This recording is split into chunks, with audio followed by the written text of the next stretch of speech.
I have joining me tonight the Deputy Senate President, Senator Agege, who is the chair of the committee looking into the constitutional amendment and also, of course, the issues of the Electoral Act amendment. Thank you so much for coming tonight. Thanks for having me. We'll go on a break, but in brief, give us an understanding. Nigerians are expectant of the electoral law. How bad is our electoral law as it stands?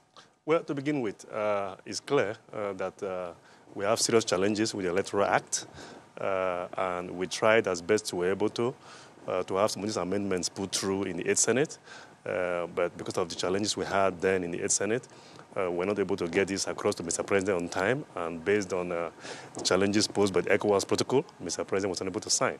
But having been re-elected in this 9th Senate, the leadership of the 9th Senate, and indeed all of us in the 9th Senate, have decided that we're going to hit the ground running this time around to ensure that we get out all of those provisions amended. We'll give the Nigerian people a good electoral act that will be the foundation for the 2023 elections. And we are confident Mr. President will sign this. You're confident? Very, very confident, yes. We will look at some of the interesting parts of that electoral amendment, the issues of the sequence of election and the Electoral Offences Commission, which is very important to a lot of Nigerians. We'll take a short break. But when we come back, the Deputy Senate President, who is at the helm of affairs and in know of some of the additions and the subtraction that will go into the election laws of Nigeria, will be talking to us. He's with us here on the program, everyone. Don't go anywhere. We'll be right back. The Deputy Senate President, Senator Agege, is the chairman of the Senate Committee on the Amendment of the Constitution and also of the Electoral Act Amendment. Thank you so much, Deputy Senate President, for coming on tonight. A lot of Nigerians are worried how a few issues will happen. There's issues of vote buying, there's issues of electronic voting, there's issues of diaspora voting. Let's begin with the issues of the Electoral Offences Commission. It passed the second reading yesterday on the floor. So a lot of people thought that it was going to be infused into the larger Electoral Act amendment. What is the sense behind having it having it outside of the full Electoral Act amendment? Well, to begin with, this is a very, very serious issue. And we want to accord it all of the seriousness that it deserves. And we believe that it is best if we have it as a standalone bill. And that is because if you check sections 149 and 150 of the Electoral Act, provisions are provided therein, addressing some of these electoral offenses.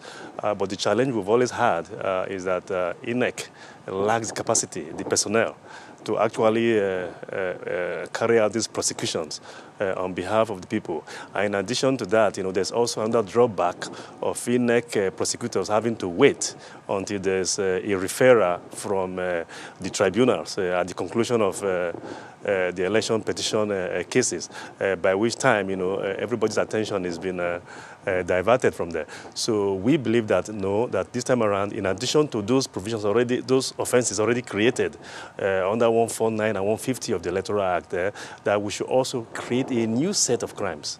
Not just create a new set of crimes under this Electoral Offences Bill, but also create what, for want of a better expression, a commission that will be like a EFCC or like a CCB that will have the sole authority to prosecute. Will they have his own police? These offenses. Of course. It will be some kind of a police institution also, isn't it? Well, we'll not be creating a new police, of course. They will be working. Yes, EFCC is different in that wise, But you want to model it after EFCC? To the extent that they are prosecuting crimes, So the commission was going to be prosecuting these offences. They will be at liberty to have the services of Nigerian police, SSS, and what have you, to aid in the investigation of these crimes before prosecution. What the debate that is currently ongoing right now is whether or not, we should use ongoing the regular courts to have these cases prosecuted.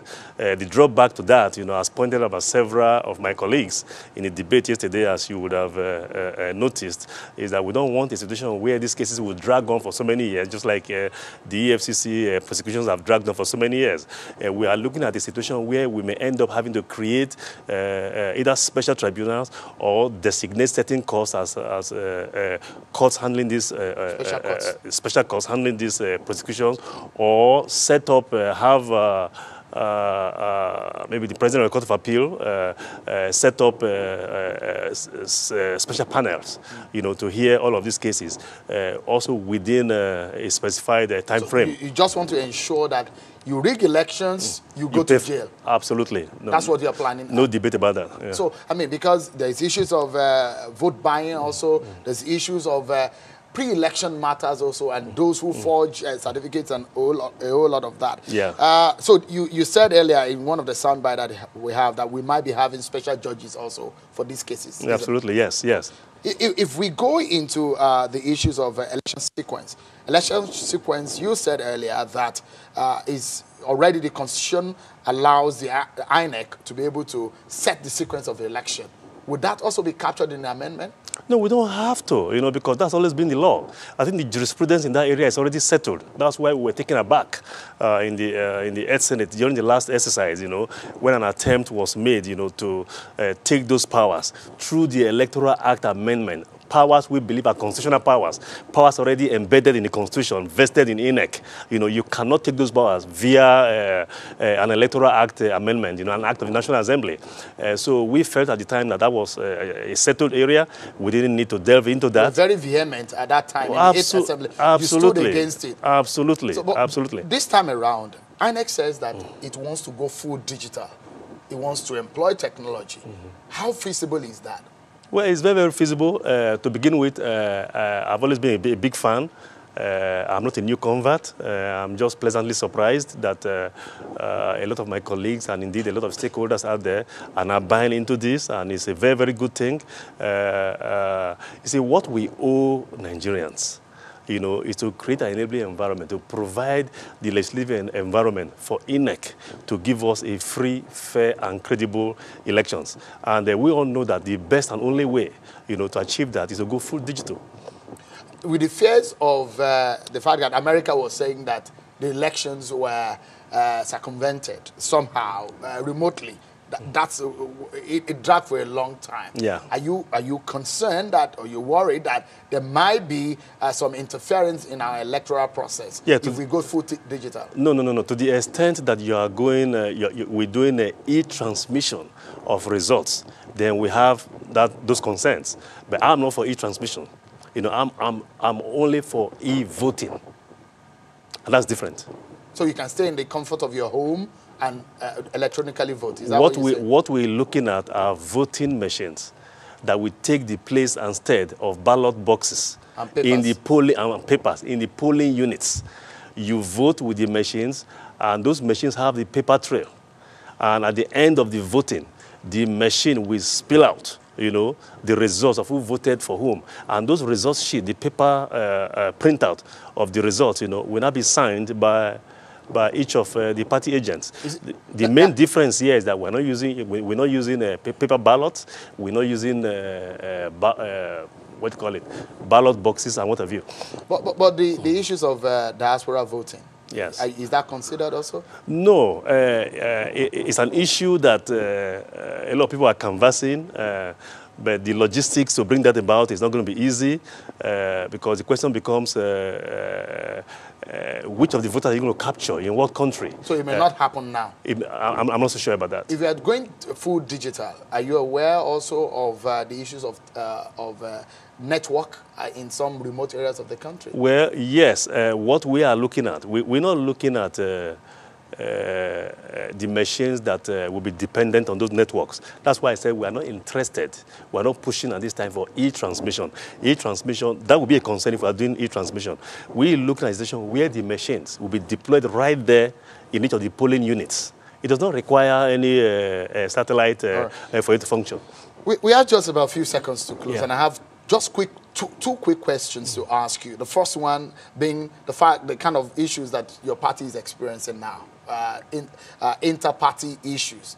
Are you looking at regulating or bringing an amendment to cure some of the problems of intra-party issues? Absolutely. This has been a major concern. And what bothers me is that the jurisprudence in this area has been settled for a very long time. We have a long line of cases, beginning with, I believe, Onuha and Okafor, which has been a predicate, for so many other Supreme Court decisions, all to the effect that anything dealing with the management of the political parties, with the leadership of the political parties, who is a chairman, who isn't the chairman, when is a chairman elected and when is a chairman to be removed. Those are all internal affairs of the party, so which is not justiciable. This new amendment will satisfy all of that? It is already the law, but we are going to spell it out. All right. Yeah. Let's close this program, and it's going to be on this note. And a quick one is the fact that Nigerians are worried. How soon will this happen? Will the president sign this time around? How soon will the amendment be passed? Well, the leadership of the National Assembly, and most especially the Senate, has given us a deadline of about July, August, either immediately before we proceed on recess or immediately when we return to have this thing passed. So in Ondo and Edo, we have an amendment of the Electoral Act to go into that election? In all likelihood, yes.